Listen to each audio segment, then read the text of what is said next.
Hey there, West Michigan. Thanks for watching 13 Plus. I'm meteorologist Michael Behrens. It was a nicer day today than what we had for Wednesday. The winds had backed down, and we even got a fair amount of sunshine through the second half of the day, and a beautiful sunset out there too. Thanks to Sharon for sending in this picture from Pure Marquette Beach. Just absolutely gorgeous with the oranges reflecting off some of those lower clouds and the dark blues above. Love this photo.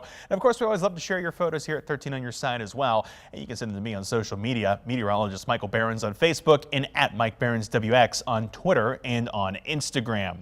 When it came to the temperatures today, hit 36 in Grand Rapids, 37 in Muskegon, and 36 in Holland. Average this time of the year in the low 40s.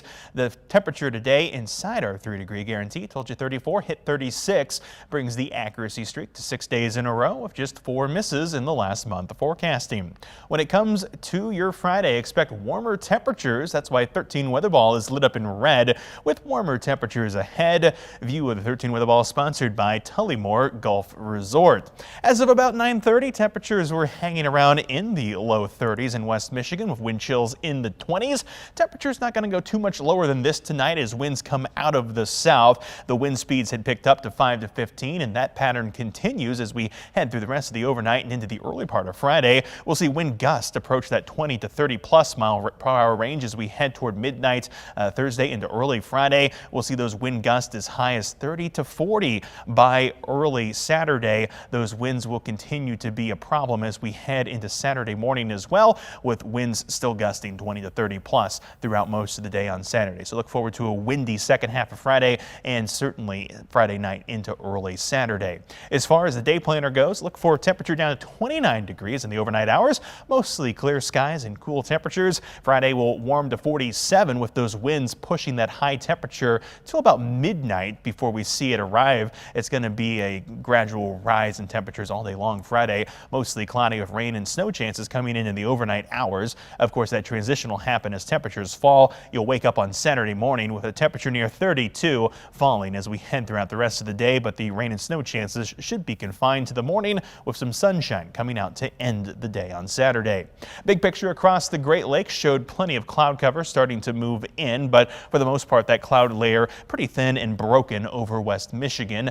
We'll see partly cloudy to mostly clear skies as we head through the overnight hours and into early Friday, but as we work through the day Friday, cloud cover continues to increase with those southerly winds. Pretty cloudy skies as we head into Friday afternoon, but no rainfall here just yet. In fact, no rainfall into Friday evening either. It's not going to be until, say, closer to 10, 11 o'clock midnight that we see scattered showers push across West Michigan. This will stay rain until the wind makes a shift. Once it starts to come more out of the northwest, that starts to mix with some snow, eventually becoming scattered snow showers by early Saturday morning. But as we head into Saturday afternoon, the snow chances are gone and the cloud cover breaks up across West Michigan as well, with some sunshine ending the day on Saturday and quiet weather that'll carry into the day Sunday.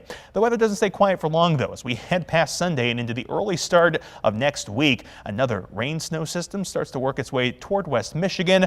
As of right now, not looking to be the most impactful, but it'll be something we keep our eyes on as we head toward next week.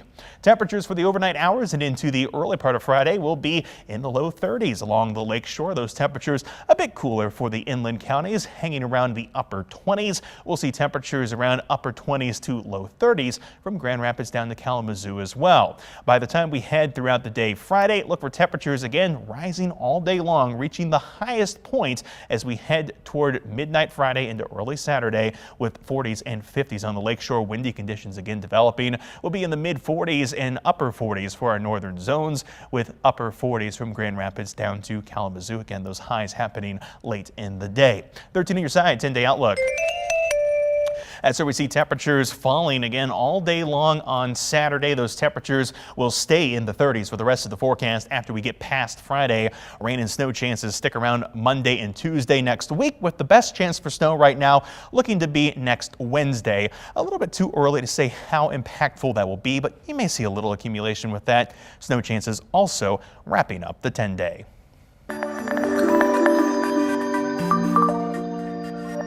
With the snow chances in the forecast, it's no surprise that today is December 1st, and that is the start of meteorological winter. Now, official winter, not for a couple weeks away still, but the reason behind the differences is mostly just making the life of a meteorologist a bit easier. Meteorological seasons still have the normal 4, but winter runs the entire month of December through the entire month of February. That splits out across the rest of the year, spring being March through May, summer June through August, and fall September through November. Now, as far as the reasons behind the regular seasons, what make these harder to calculate data with, is they're based on the position of the Earth as it orbits the sun. And of course, the winter solstice is the first day of the seasonal winter when it comes to the astronomical winter, that is. That happens December 1st. That's when the center of the sun is directly over the Tropic of Capricorn, and we have the shortest days here in the northern hemisphere. But when you try to measure data out from the 21st of a month onward, it gets a little bit messier. So those meteorological seasons make things easier for us. Now, when it comes to meteorological fall here in West Michigan, for the most part, it wasn't very eventful, except for that big snowstorm that we had a couple of weeks ago. That gave Grand Rapids 28 inches of snowfall for meteorological fall, when we should only have about 7.4. This would be the second highest of all time. The record was 31 in 2014. What a difference moving closer to the lake makes, though. In Muskegon, just 6.5 inches, exactly average for what they should see. Kalamazoo, 21.7. They don't have enough snow records to create an average number, at least not for a 30-year period, but their record snowfall on record was 23.5 in 1967. 21.7 would make this year's snowfall about 4th of all time. And speaking of seasons, the start of meteorological winter also means the end of hurricane season. Meteorologist Craig Muller from our sister station 13 News Now in Norfolk, Virginia, looks back at what happened in the 2022 season. In an average Atlantic hurricane season, we get 14 named storms. As we take a look back on the 2022 season, you can see we had exactly 14 named storms. Let's take a look at how the season actually played out. It started right out of the gates early June with Alex. This system moved across Florida and then really strengthened as it moved past Florida and made a pass just north of Bermuda. Along came Bonnie as we finished out June, and by July 1, it was making a run towards the Central American coast as a tropical storm. Then there was Colin, the shortest lived storm, only 24 hours in named system.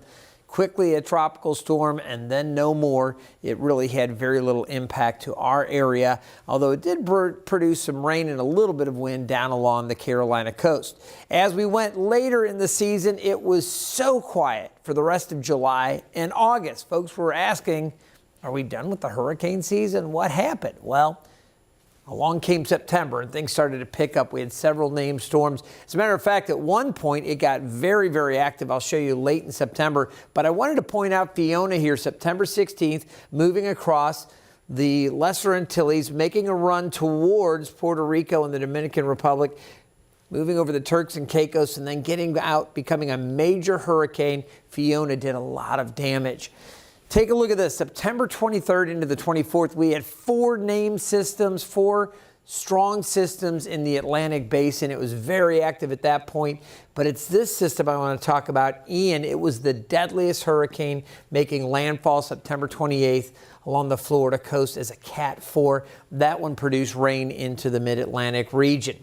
As we take a look at the end of the season, there was Nicole. It was a subtropical system, and then a very rare hurricane making landfall in Florida before raining out over the eastern U.S. So we'll take a look at how things were predicted in May and how it actually played out. Predicted by NOAA, 14 to 21 named systems. As I mentioned, we had 14. There were predicted 6 to 10 hurricanes. The actual number 8, and of those they said 3 to 6 could be major, category 3 or greater. There were 2. That's how things played out. Again, it was a pretty typical season, but unfortunately, a lot of loss of life and a lot of damage. From tropical weather back to winter storms, the northwestern U.S. is still cleaning up after a major snowfall. Jeremy Harris from ABC affiliate KOMO in Seattle, Washington, has this update on their progress. You can see some roads remain closed here in Mason County as crews had to prioritize their work, get the power back on and get the main routes back open. People who live here say the storm came in heavy and they're wondering if there's still more to come. This is actually a pathway here, but we're going to jump off of it. Carol Tompkins is checking around her property for damage. Very wet, and that's when you get your down limbs, your down trees. She and neighbors in the town of Union expected a serious storm. I haven't slept all night. But they got even more than they anticipated. Mostly the ice. When the ice came, I knew we were going to have problems. That ice and heavy snow wreaked havoc on Mason County. So Mother Nature is really doesn't like people in some spots. We found Ray DeLander in between tow runs pulling out stuck cars from the snow. There was one in the ditch on this side, one in the ditch on this side. That heavy wet snow brought down a lot of power lines, so these utility crews have to go through the painstaking work of getting everything reconnected. As the utility crews did their work, so did people along Hood Canal who say they're used to being in the bullseye of winter storms. You can have nothing on that side and nothing on that side, and we have, we've had 2 feet of snow. Carol says she's hoping to get things cleared out a little before another storm hits. It depends. If it freezes again tonight and we have more snow, this could stick around for a while. The public utility districts here in Mason County say they are getting help from public utility crews elsewhere around the region. They say they've made good progress in knocking down those outages today, and they'll be posting the latest information up on their websites, which we have links to on KOMOnews.com. Reporting in Mason County, Jeremy Harris, KOMO News.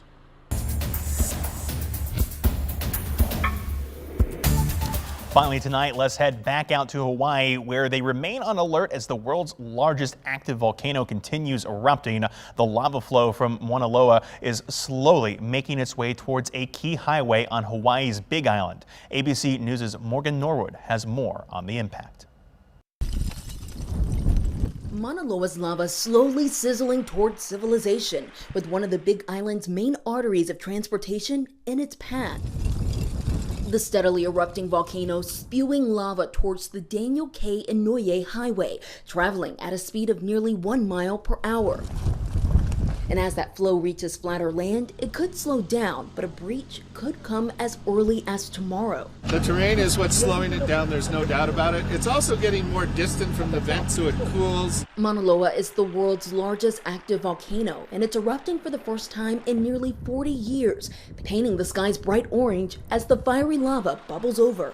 In some places, authorities believe it could last up to 2 weeks. The other big operation that we're facing is thousands of residents and visitors that are flocking to the eruption site to view this current Mauna Loa eruption. It's creating a safety hazard. Geologists say the volcano is spewing the equivalent of 10 dump trucks of lava every second, and streams are yards deep in some places. Officials are discussing potential plans to divert the lava if that threat becomes too great, but they admit it's a difficult task. The fastest it can possibly get to the highway right now is 2 days. Will it get to the highway? I can't tell you that. Will it go to Hilo? Can't tell you that. For now, authorities are keeping a close watch on that flow, though they don't believe there's an immediate threat to nearby communities. They're still concerned about air quality due to volcanic smog. I'm Morgan Norwood, ABC News, Los Angeles. Now that you're up to date on the latest weather here in West Michigan and some weather news from around the country, you can always find more at 13onyourside.com or by downloading the 13 on Your Side news and weather apps. For now, thanks for watching 13 Plus. I'm meteorologist Michael Behrens.